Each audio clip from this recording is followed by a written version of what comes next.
So in 2.7, we're going to start by talking about what is called the derivative. So the derivative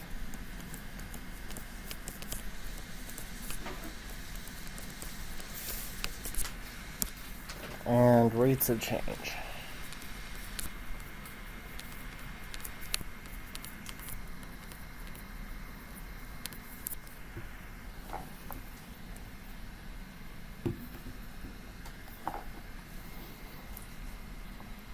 So the derivative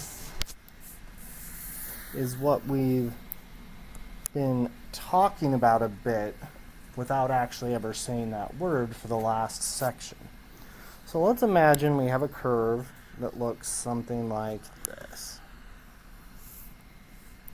If I wanted to analyze this curve a little bit, I could imagine tangent lines to that curve at a couple of different points.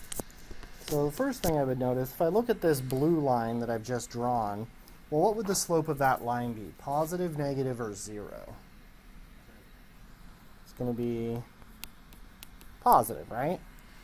The green line, we're going to use our imagination because I can't draw a horizontal line, so we'll pretend it's horizontal, so it would have slope 0. And if I were to draw another tangent line over here, since it's going down as we go from left to right, we would get here that it would have a negative slope.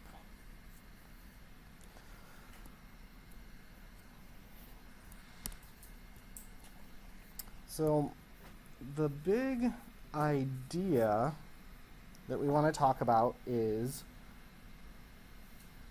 finding the exact slope. And like I said, we've been dancing around this idea, and we used this picture to help motivate it in a previous section, right? So if we have a curve F, we could talk about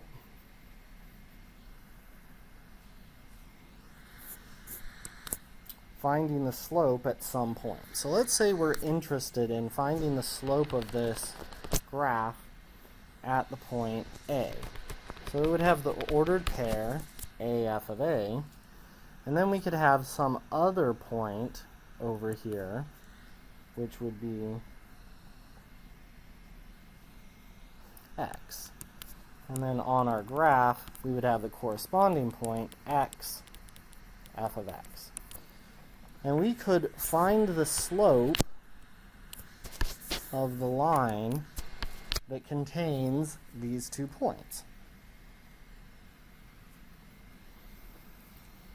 And if we did so, we would have our slope is f of x minus f of a all over x minus a. And that would be the slope of the secant line that contains those 2 points. So one thing that is worth noting is that there is another way that we could visualize this same thing. Instead of calling this point A, we could call it X, and we could add a small number to it, X plus H. In which case, we would have X and F of X, and we would have X plus H and F of X plus H. And if I were to calculate the slope once again, using those, I would have F of X plus H minus F of X all over X plus H minus X, which would give me F of X plus H minus F of X all over H. So in some previous sections, we used both of these to help us find the slope. Well, we can find the slope exactly by doing the following. So formally, the slope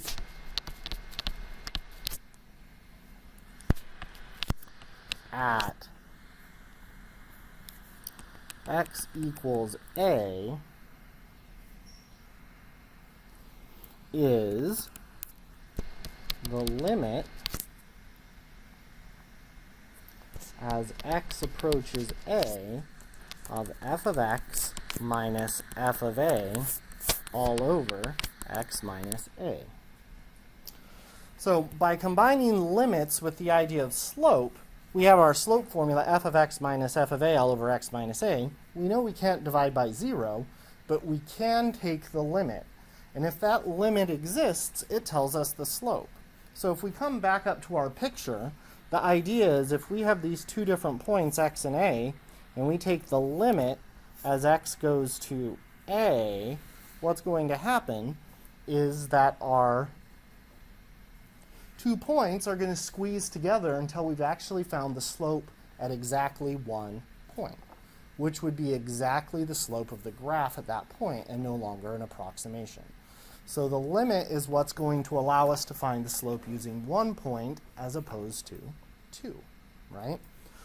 So there is an equivalent definition using our formula in green. This time, to squeeze the 2 points together, we would have to have h going to 0. So similarly, the slope at x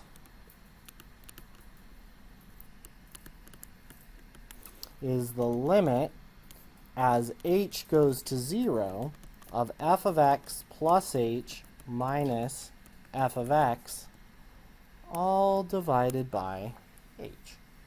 And these two limits will always be the same, right? It's just two different ways of calculating the same thing.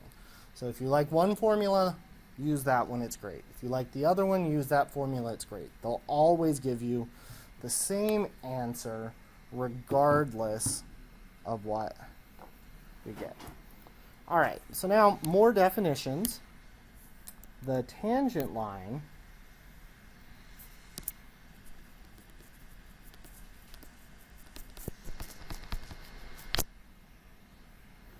to the curve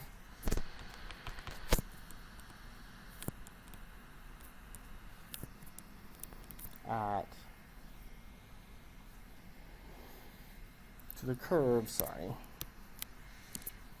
y equals f of x at the point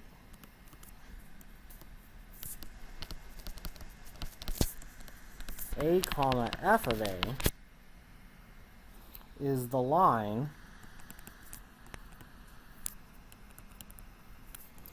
with slope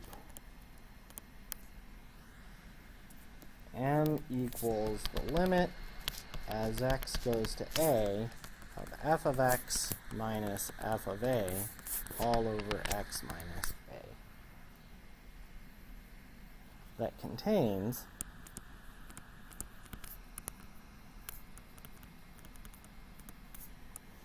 a f of a.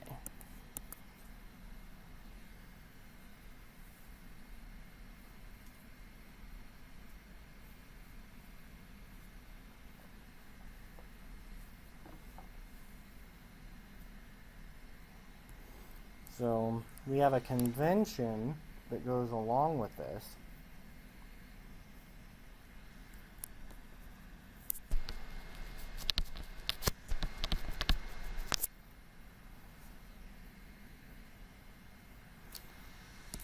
We will refer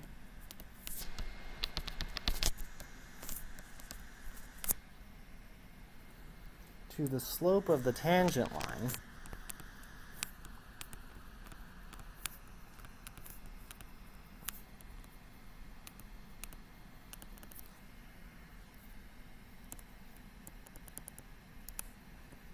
at a comma f of a as if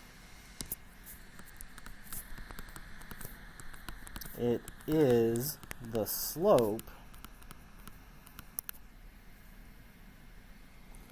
of f of x at a. So by convention or definition or however you want to think about it,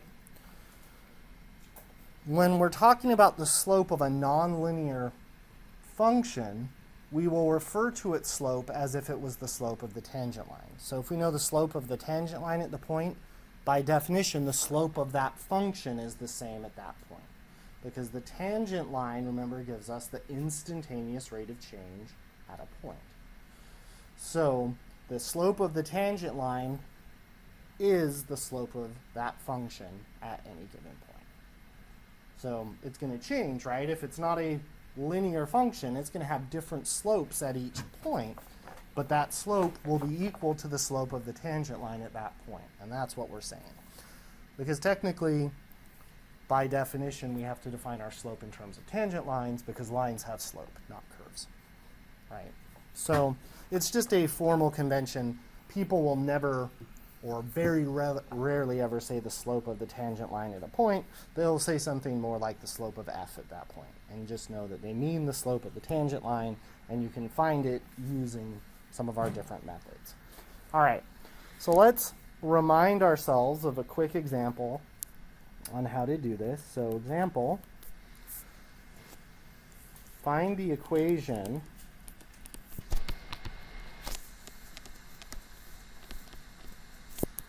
of the tangent line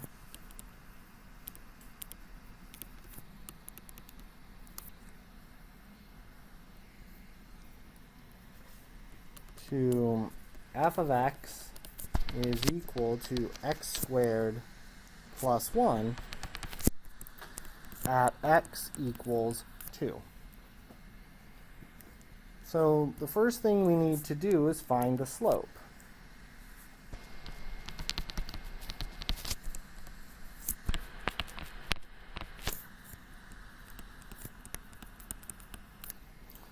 So in terms of our formulas, that means a is equal to 2. So our slope, m, is going to be equal to the limit as x approaches 2 of f of x minus f of 2 all over x minus 2. So that's going to be the limit as x approaches 2 of x squared plus 1 minus f of 2, so 2 squared is 4, 4 plus 1 is 5, so minus 5, all over x minus 2. So we simplify. So 1 take away 5 is 4, and we get x squared minus 4, all over x minus 2. We factor, and we get x minus 2 times x plus 2 all over x minus 2. These reduce out. So now after we've done that, we're no longer dividing by 0 at x equals to 2, so we can actually use our evaluation theorem. So we plug in our 2, and we get 2 plus 2 is equal to 4. So the slope of f of x equals x squared plus 1 at x equals 2 is equal to 4. So that is the slope of that parabola at x equals 2. So to find the equation of a tangent line, we need two pieces of information, right? We need a slope and we need a point.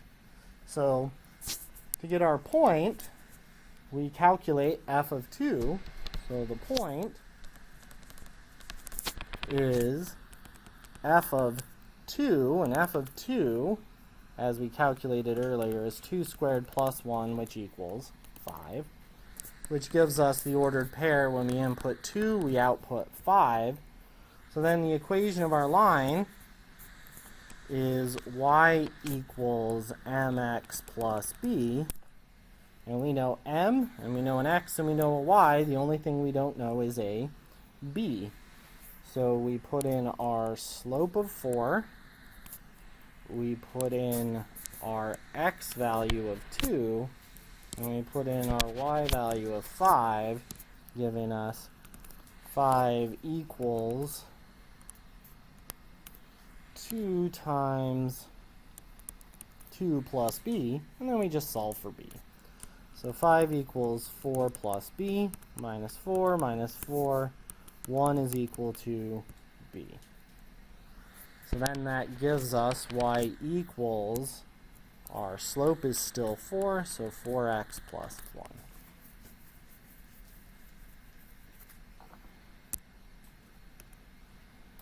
So if we grab our graphing device, we go to our y equals, let's put in our x squared plus 1. Then let's also put in 4x plus 1. So we graph this thing. There's our parabola. And there's our tangent line, which doesn't look right at all. So what did I do wrong?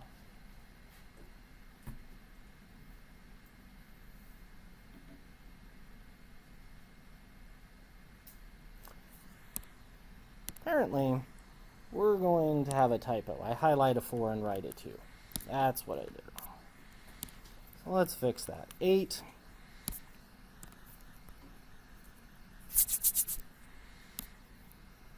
minus 8 minus 8, and that gives us negative 3 equals b, which is going to be a lot better graph.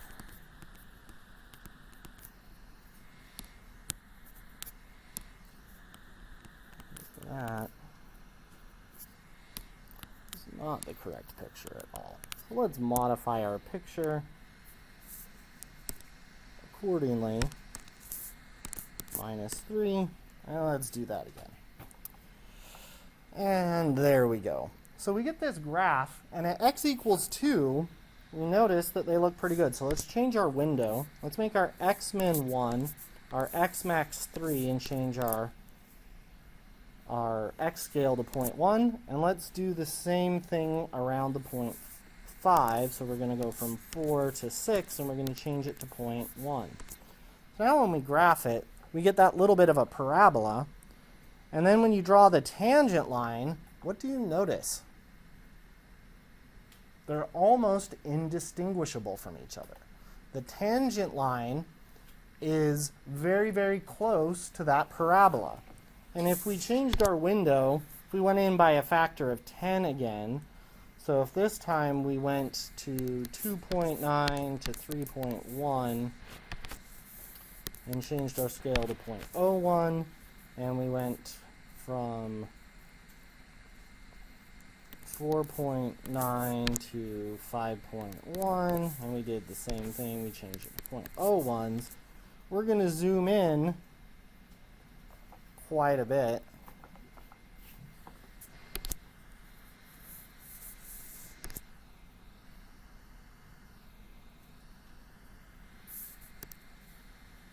Sorry, it's 1.9 and 2.9 for our x's. There we go. And when we do that, on this screen, you cannot distinguish between the difference, at least visually, between the parabola and that tangent line anymore. So that's the geometric justification for why we call the slope of that graph the same as the slope of the tangent line, is because in that very small neighborhood, they are, for all intents and purposes, if you zoom in enough, they're identical. So if we know how the tangent line behaves, we know how the graph behaves, at least very, very close to that point. And they look exactly the same. So interesting. All right, so let's keep going with some examples. For instance, let's take a look at example number 1.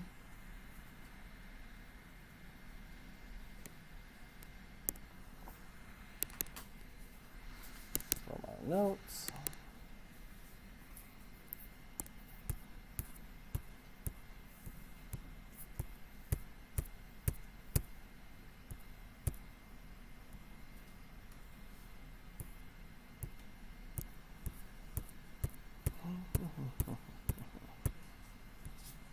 All right, finally, we're ready for example number 1.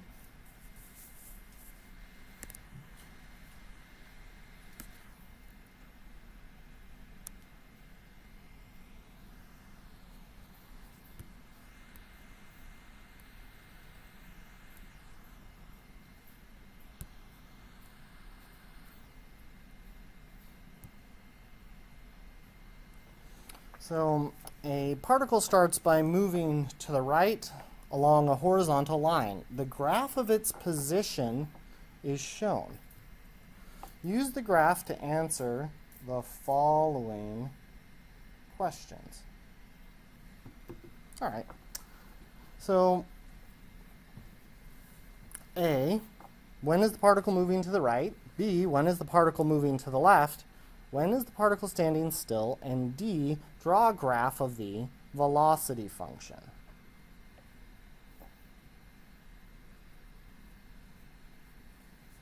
So in terms of analyzing this, let's take a second and remind ourselves, well, what is velocity and a couple of these things? So if we look at our graph, we have a couple of things we want to look at. Our input is in seconds as a time, and our vertical axis is measured in meters. So if I have the slope, what would it represent? So the slope has units. Well, it's the change in y over the change in x, so it's going to be the change in meters over the change in time. So that's going to be something like meters per second. So what is meters per second? Meters per second is a velocity, or a speed. So the slope represents the speed, or the velocity rather, of this particle. So now on this first piece right here, well, what would the slope of that line segment be? Well, it starts at 0, 0 and goes to the point 1, 5. So it went over 1 and up 5, so what would its slope be? 5. All right, and on this second piece right here, my slope is going down, so it's going to be negative. And I went right 1 and down 2, so my slope there is going to be negative 2. On this piece right here, I have a horizontal line segment. So a horizontal line segment is going to have slope 0. And here, I have a line segment that's going up again. It has slope 1. And then lastly, this piece right here, I go right 2 and up 3. So it's going to have slope m equals 3 over 2.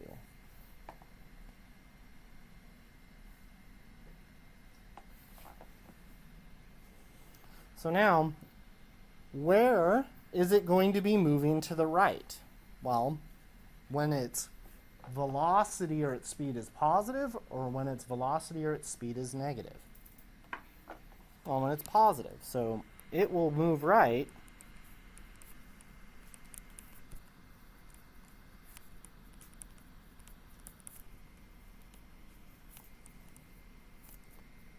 when the position function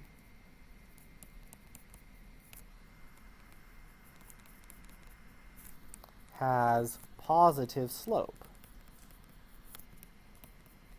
So the answer to A is, well, when does this have positive slope? On 0, 1, and then from 4 to as far as we can see in this graph, which is to 7.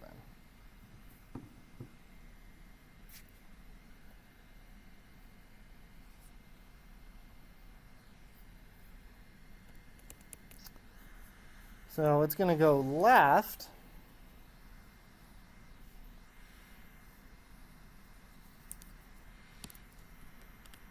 when it has negative slope. So that only happens once, and that's between 1 and 2. And then when is it going to be stopped or standing still? Well, what would its velocity have to be? 0. So we're going to have our horizontal tangent line, and it's going to be stopped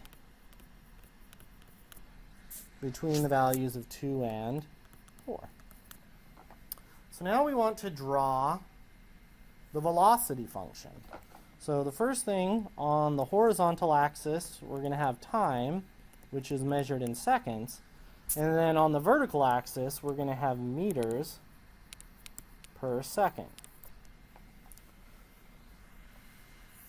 So our first part here in orange, we have a slope m equals 5.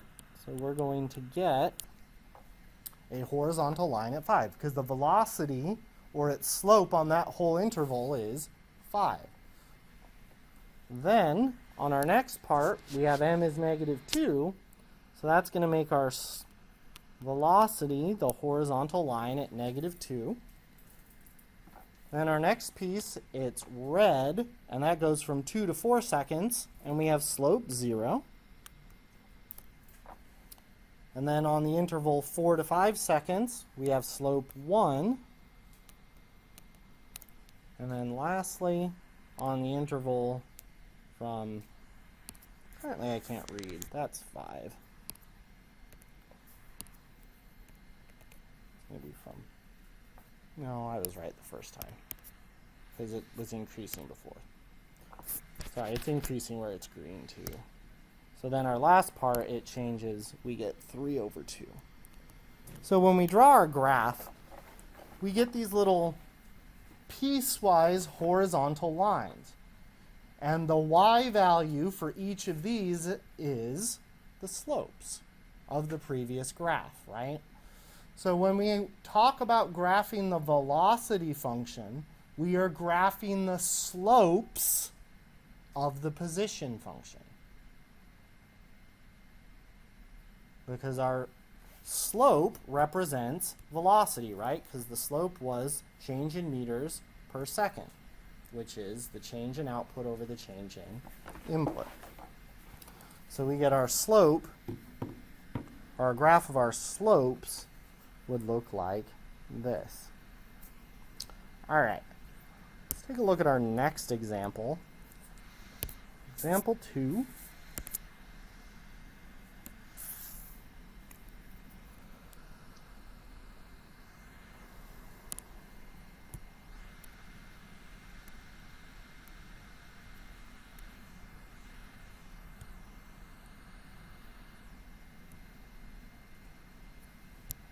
Is a particle moves along a straight line with the equation of motion s equals f of t, where s is measured in meters and t in seconds.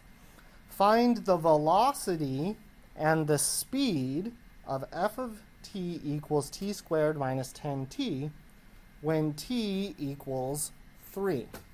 So in spoken English, we often use the words speed and velocity as synonyms. But that's not quite true. So for those of you who've taken some physics, you should be familiar with this, and the difference is velocity is a vector, which means it has both magnitude and direction.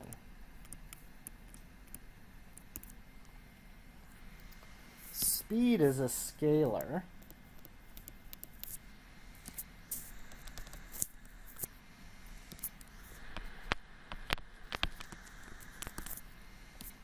It has only magnitude.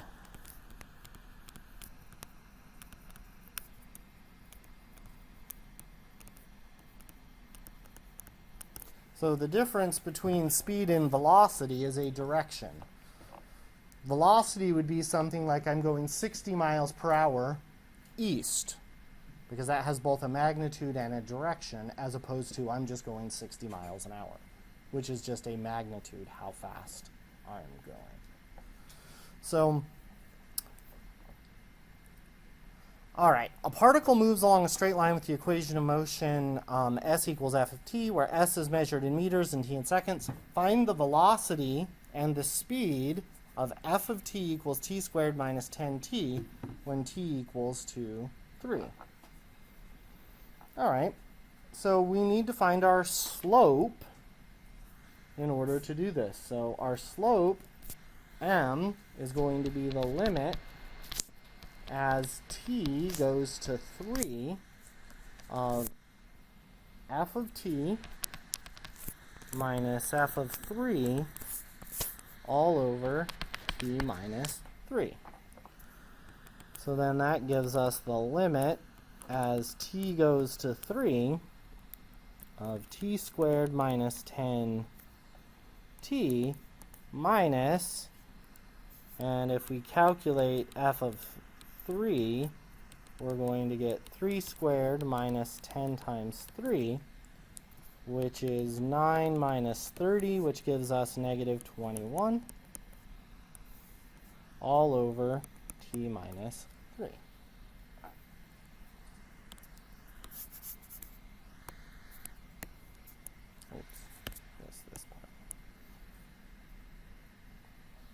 So then we have our minus minus, which gives us a plus positive, and we need to factor. So our factors of positive 21 that give us negative 10 are the limit as t goes to 3 of t minus 7 times t minus 3 all over t minus 3. And our t minus 3's reduce out. So then we can use our evaluation theorem and just put t equals 3 into t minus 7, and we get 3 minus 7 is negative 4. So then the velocity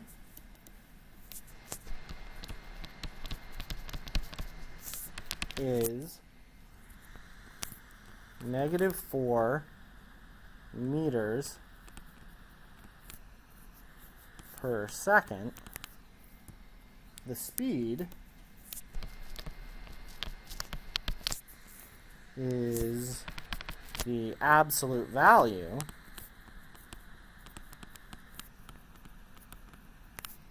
of the velocity. So the speed equals the absolute value of negative 4 meters per second, which then just gives us 4 meters per second. So the velocity can be negative. Speed is always a non-negative quantity.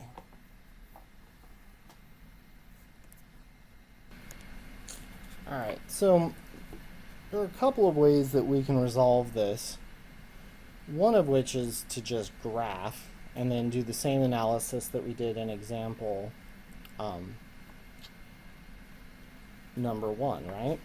Well, we also know that we can use the limit to find the derivative of this, right? So what would our slope be? So our slope would be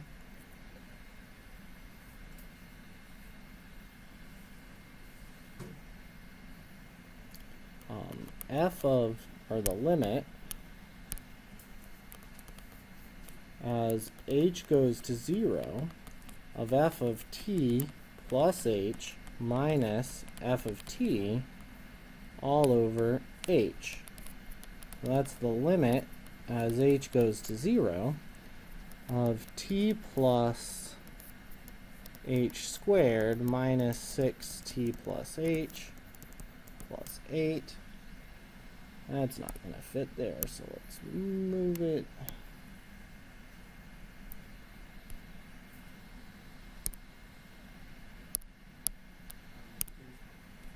Yes, sir.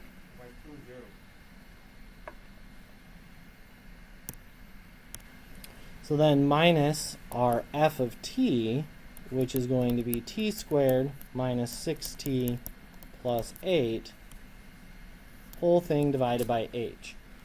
So now we need to expand that whole thing out. So t plus h squared is t squared plus 2ht plus h squared minus 6t minus 6h plus 8 minus t squared plus 6t minus 8. All of this over h.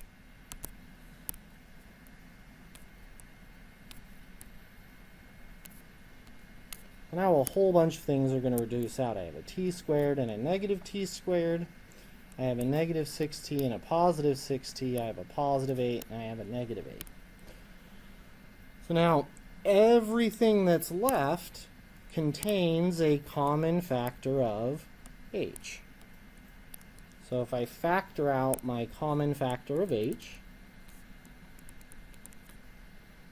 I get h times 2t plus h minus 6 all over h, and then our h's reduce out, so I can finally take the limit using the evaluation theorem. It gives me 2t plus 0 minus 6, so I get 2t plus 6.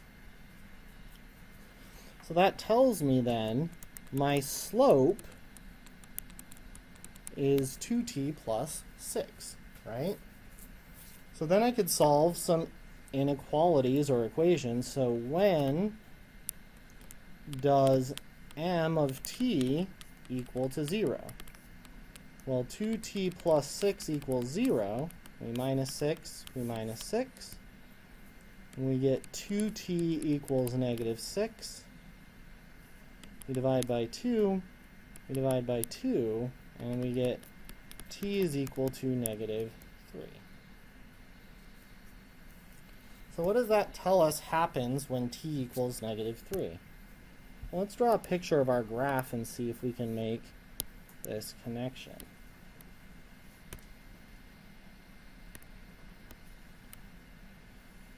So we go to our y equals, and we want to graph our function.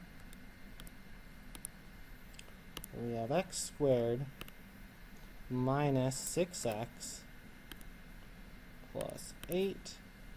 And then I'm going to go zoom and choose choice number 6 to get back to my standard window. So we get a graph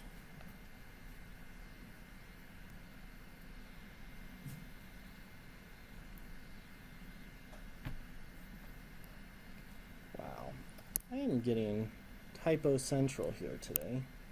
I had a typo. This was minus 6. This should be minus 6. I was like, because that picture is also not right.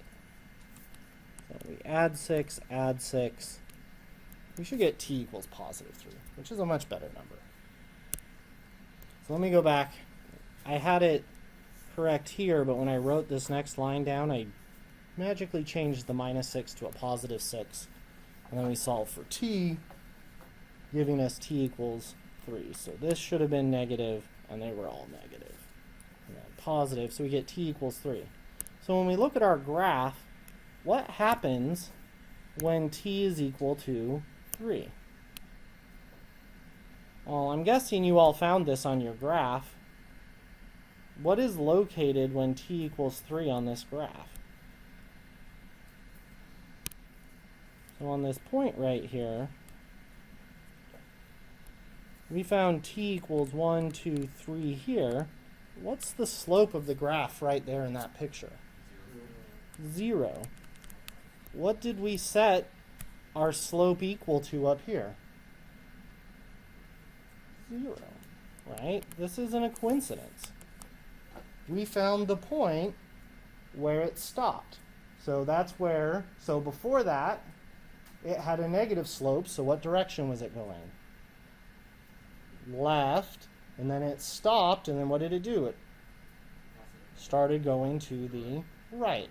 So it was going left, it stops at that point, turns around, and then starts going back to the right there, because we found the point where its velocity was equal to what? 0, right? Because the slope is the same as the velocity, which is the same as the magnitude of the velocity is the speed. So when you find when slope equals 0, you're finding when that particle stopped. So this is an algebraic way to do something that we've been talking about graphically. So then we know it would be going left for t less than 3, and it's going to go to the right for t greater than 3. And we know it stopped when t is exactly equal to 3.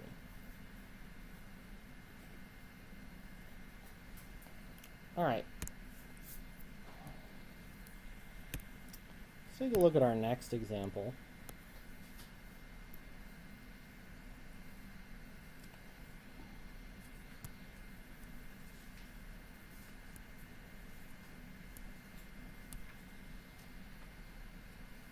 We want to use f of x equals 4 divided by x plus 1 to answer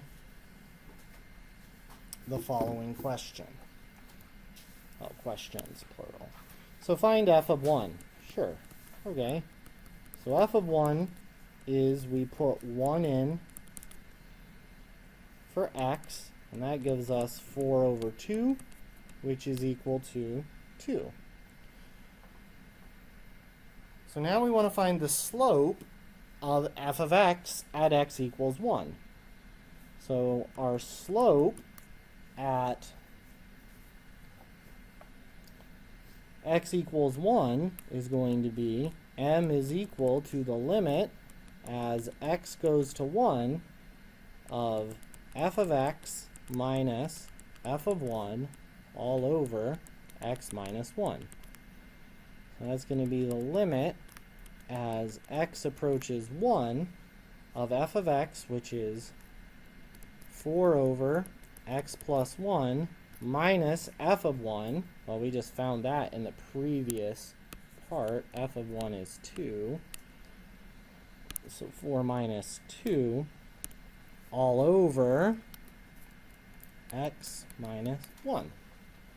So now we need to simplify this compound rational expression. So to do so, we want to build our fraction by multiplying by the LCD on both the numerator and the denominator. So to reduce, we're going to multiply both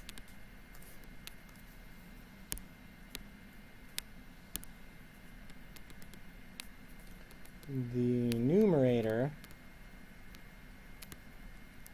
and denominator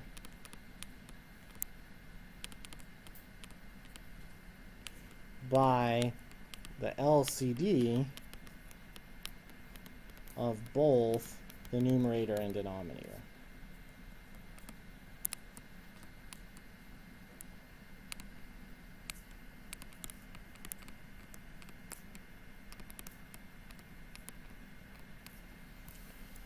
So in this case, our LCD, there's actually only one denominator, is just going to be x plus 1. So we're going to multiply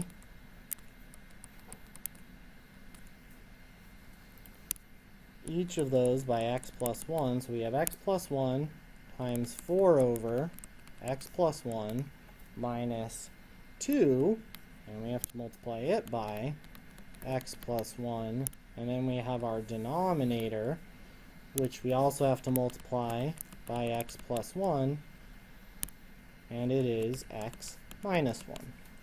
The reason we want to do this, in this example we only had one denominator, but if you multiply by the LCD of all denominators, it will cause all compound fractions to reduce out 100% of the time, turning it into a regular old rational expression. So now we're left with 4, and then we have minus 2 times x plus 1.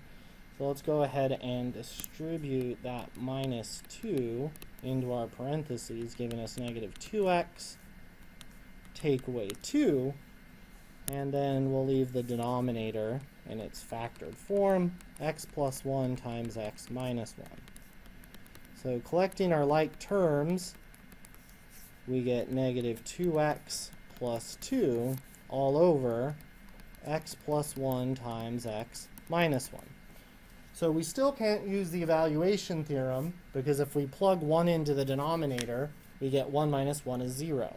So we still have to do some algebraic simplification. So we take out our GCF finally from the numerator of negative 2, and that leaves behind x minus 1 And we have x plus 1 times x minus 1. And finally, the x minus 1's reduce out. And it's now continuous at 1, so we can use the evaluation theorem. We get negative 2 over 1 plus 1, which gives us negative 2 over 2, which is negative 1. So that would tell us then that the slope is, after all that, we get m is equal to 2. So let's take a moment and kind of analyze what we just did, right? So we used our slope formula, and we did all of this, and we get to the end and we get the answer m equals 2. In this whole process, where did we actually use calculus? Well, let's see. Formula, that's algebra, algebra. Simplification, algebra, algebra, algebra, algebra, algebra, algebra. In fact, the only step of calculus was right here in the very end when we used the evaluation theorem for limits. So in that problem, 95% of what we did was just algebra. Evaluating the limit at the very end was the only calculus that we did in that entire problem. Okay, so now we're on to C. Find the slope of the tangent line at the point. Ah, well, they're the same, right? So it's going to have slope m equals 2 as well. And then lastly, D, find the equation of the tangent line at that point. So we need to calculate our point, but we did that all the way back up here in A. So our ordered pair is 1, 2. We have the ordered pair 1, 2, and our slope is 2. So that gives us 2 is equal to our m, 2 times 1 plus b. So 2 equals 2 plus b. We minus 2, we minus 2, and we get our b is equal to 0.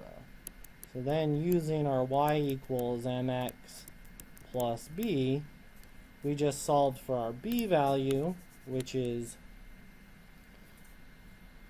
0, and we had our slope that we had from the previous step that we used here.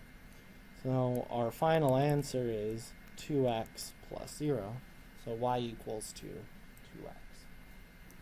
And as I mentioned the other day, if you prefer y minus y1 equals m times x minus x1, and you plug into that formula, you're going to get the same answer, right? It's just a different way to find the equation of the line.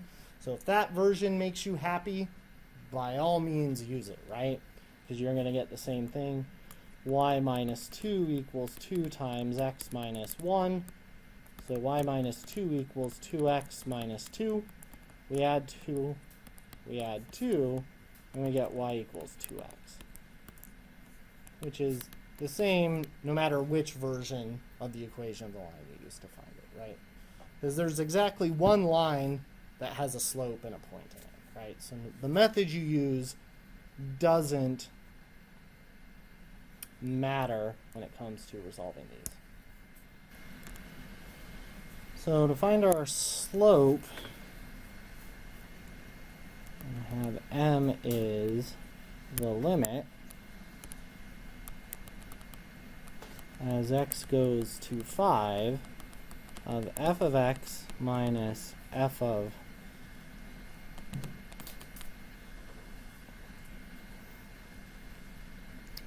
five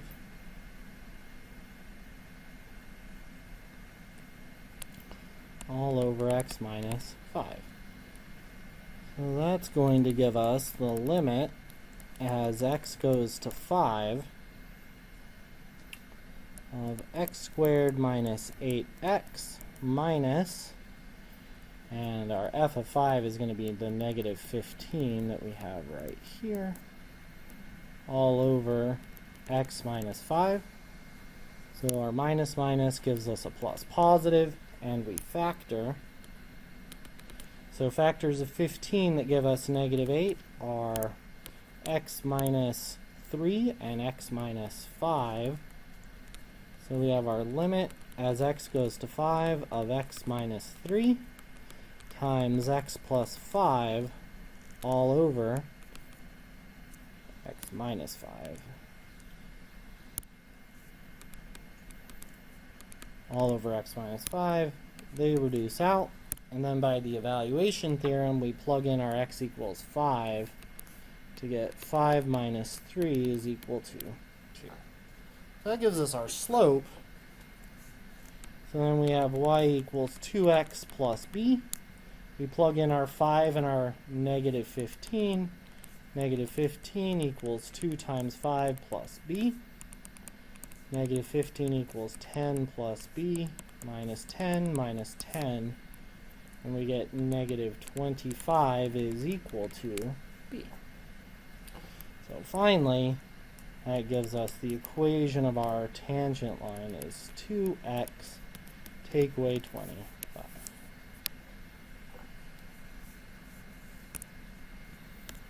Alright, so example 4 says the limit represents the derivative of some function f at some number a.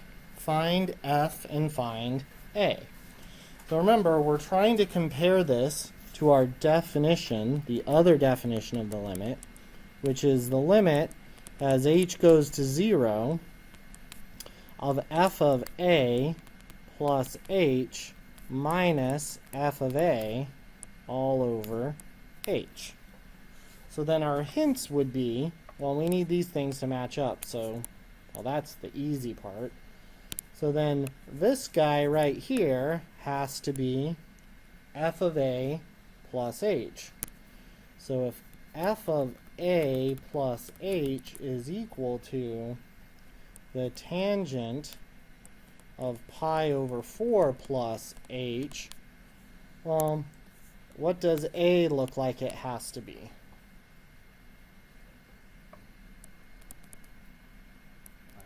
Pi over 4, and our h matches.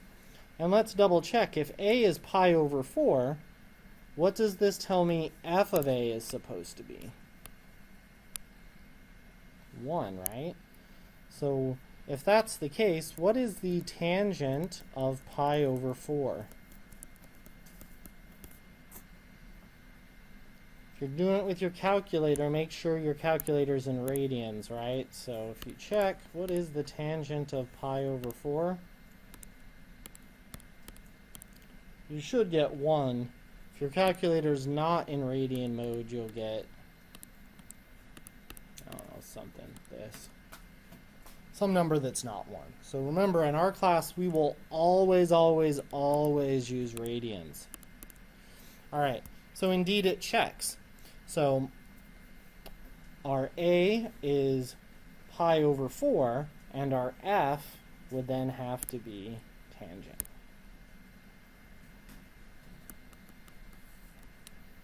So our f of x is tan x.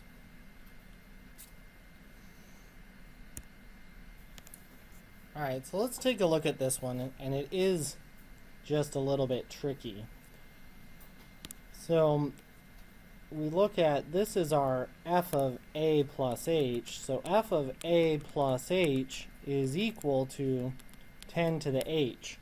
Well, this is where that hint is helpful, because h is the same as 0 plus h. And if that's the case, then what does our a look like it has to be? 0. So our a is 0. And we can double check that once we guess what our f is. So if a is 0, then our f of x is 10 to the x. And what is f of 0 going to be? Well, f of 0 is 10 to the 0, and anything raised to the 0 power is 1, which matches what we have over here, right? So this limit, 10 to the h minus 1 over h, represents the derivative of the function 10 to the x at the point 0. And that's the value of that limit.